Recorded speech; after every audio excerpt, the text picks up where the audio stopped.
This Lalan Top video is presented by Khatabook. Business हुआ easy.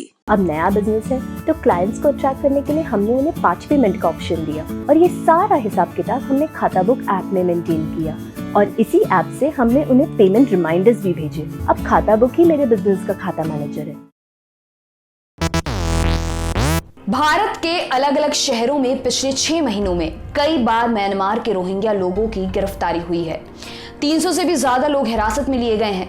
आरोप है कि इन लोगों ने अवैध तरीके से भारत में प्रवेश किया।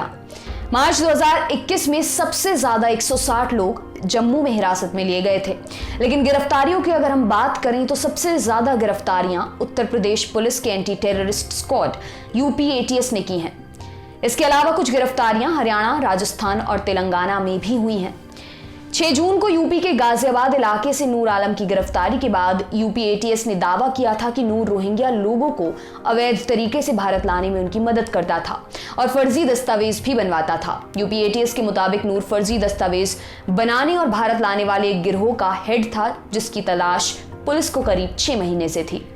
रोहिंग्या कौन है, अवैध तरीके से भारत में आने का इनका गिरोह कैसे काम करता है, आज यही सब समझने की कोशिश करते हैं। रोहिंग्या इंडो आर्यन नस्ल के लोग हैं। सदियों से ये लोग म्यांमार में रहते आए हैं। वहाँ रखाइन नाम का प्रांत है, वहाँ इनकी बहुमत आबादी है। इसमें ज्यादातर लोग इस्लाम को मानने वाले हैं, लेकिन रोहिंग्या लोगों में हिंदू धर्म को मानने वाले भी हैं। 1948 में म्यांमार को आजादी मिली, तब रोहिंग्या लोगों ने पहचान पत्र के लिए अप्लाई किया। नए आजाद हुए देश में उन्हें नागरिकों के कुछ अधिकार भी मिले, लेकिन कुछ ही सालों में वहां की सरकार के साथ उनका तकरार होना शुरू हो गया। एक बड़ा कारण धर्म था। म्यांमार की बहुसंख्यक आबादी है बौद्ध। उनकी रोहिंग्या मुसलमानों से नहीं पटती। सरकार और सेना भी बहुसंख्यकों के साथ है। रोहिंग्या लोगों को बौद्ध धर्म अपनाने के लिए उन पर सरकार जबरदस्ती करने लगी। तब हिंदू रोहिंग्या का एक बड़ा हिस्सा बांग्लादेश के रास्ते भारत आ गया। लेकिन मुसलमान रोहिंग्या लोगों की दिक्कत तब भी बनी रही, क्योंकि बांग्लादेश कहता है कि रोहिंग्या उसके नहीं म्यांमार के हैं। लेकिन म्यांमार ज्यादातर रोहिंग्या को बांग्लादेशी घुसपैठिया कहता है। उसका कहना है कि रोहिंग्या असल में बांग्लादेशी किसानों की एक कौम है।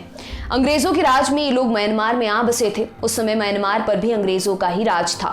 उन्होंने बड़ी तादाद में रोहिंग्या मुसलमानों को मजदूरी के लिए म्यांमार भेजा। अगस्त 2017 में म्यांमार की सेना ने इन पर क्रैकडाउन किया था, जिसके बाद बड़ी तादाद में इन्होंने पलायन किया। United nation high commissioner for refugee की एक रिपोर्ट के मुताबिक 2017 में करीब 7,40,000 रोहिंग्या मुसलमानों ने म्यांमार से पलायन किया था। अब आप जान गए कि रोहिंग्या भारत आकर बसना क्यों चाहते हैं। इनके भारत पहुंचने का तरीका आसान बिल्कुल भी नहीं है, बल्कि काफी लंबा है।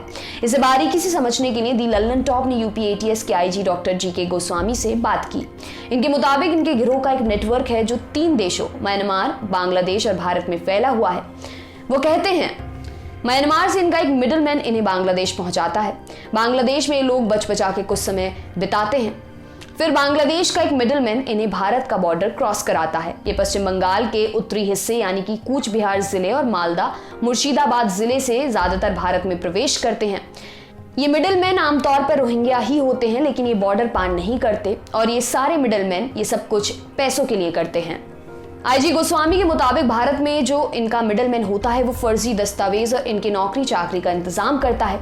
वो आगे इस पर बताते हैं, ये जो नूर आलम को हमने गिरफ्तार किया वो एक मिडलमैन था जो किसी समय भारत आया था। जो लोग बांग्लादेश से बॉर्डर पार करके यहाँ आते हैं उन्हें ये नौकरी पहचान पत्र का इंतजाम करवाता है। जानते हैं दस्तावेज कैसे बनते हैं। गोस्वामी दावा करते हैं कि यूएनएचसीआर की मदद से लोग पहचान पत्र बनाते हैं, जिसमें अपना नाम बदल देते हैं। फिर 1-2 साल काम करने के बाद नाम बदल कर आधार कार्ड और बाकी दस्तावेज भी तैयार कर लेते हैं। दरअसल यूएनएचसीआर ने बड़े पैमाने पर भारत के रोहिंग्या रिफ्यूजी के लिए 2017 में लगभग 16,500 रोहिंग्याओं को उत्पीड़न, मनमानी, गिरफ्तारी, हिरासत और निर्वासन को रोकने में मदद करने के लिए पहचान पत्र जारी किए थे। ये दस्तावेज बनाने का काम अब भी जारी है। अब सवाल ये कि क्या ये लोग इस पहचान पत्र के बदौलत भारत में रह सकते हैं? अगर कानूनी तौर पर कहें तो नहीं, क्योंकि भारत संयुक्त राज्य के 1951 के रिफ्यूजी कन्वेंशन का हिस्सा नहीं है और इसके साथ साथ संयुक्त राज्य के 1967 के प्रोटोकॉल का भी पक्षधर नहीं है। संयुक्त राज्य के इन दोनों कन्वेंशन के तहत पीड़ित रिफ्यूजियों को अपने देश में शरण देने की बात कही गई है। भारत सरकार की सुरक्षा एजेंसियां जिसे पकड़ने में कामयाब होती हैं उन पर फॉरेन एक्ट 1946 और पासपोर्ट एक्ट 1920 के तहत कार्रवाई करती हैं। मामले में चार्जशीट फाइल होती है, फिर मामला फॉरेन ट्रिब्यूनल में जाता है। जहां सजा तय होती है। भारत सरकार किसी भी रिफ्यूजी को उसके देश वापस भेज सकती है, इसका प्रावधान इस एक्ट में है। लेकिन इसके बावजूद भी भारत में अलग अलग समुदायों की कई रिफ्यूजी कॉलोनीज हैं और लाखों रिफ्यूजी इन कॉलोनियों में रहते भी हैं। पुलिस दावा करती है कि रोहिंग्या लोग खास तरीके का काम करते हैं। भारत में आमतौर पर रोहिंग्या मुसलमान कसाई खाने में काम करते हैं। इसके अलावा कई लोग कूड़ा बीनने का काम भी करते हैं। लोग इनको नौकरियां इस वजह से देते हैं क्योंकि ये कम पैसों में काम करते हैं। यूपी एटीएस के आईजी गोस्वामी कहते हैं, मार्च महीने में यूपी एटीएस ने उन्नाव से जितने भी रोहिंग्या मुसलमानों को गिरफ्तार किया, ज्यादातर लोग कसाई खाने में काम करते थे। ये लोग पूरे भारत में फैले हैं, लेकिन ज्यादातर तादाद में दिल्ली, एनसीआर, नूह, हरियाणा, हैदराबाद, अलीगढ़, जम्मू में रहते हैं। गृह मंत्रालय ने संसद के शीतकालीन सत्र में कहा था कि केंद्र सरकार के पास देश में अवैध रूप से रहने वाले विदेशी नागरिकों को हिरासत में लेने और निर्वासित करने के लिए फॉरेन एक्ट 1946 के तहत प्रावधान मौजूद है। भारत सरकार लगभग 40,000 रोहिंग्या प्रवासियों को निर्वासित करने की योजना बना रही है।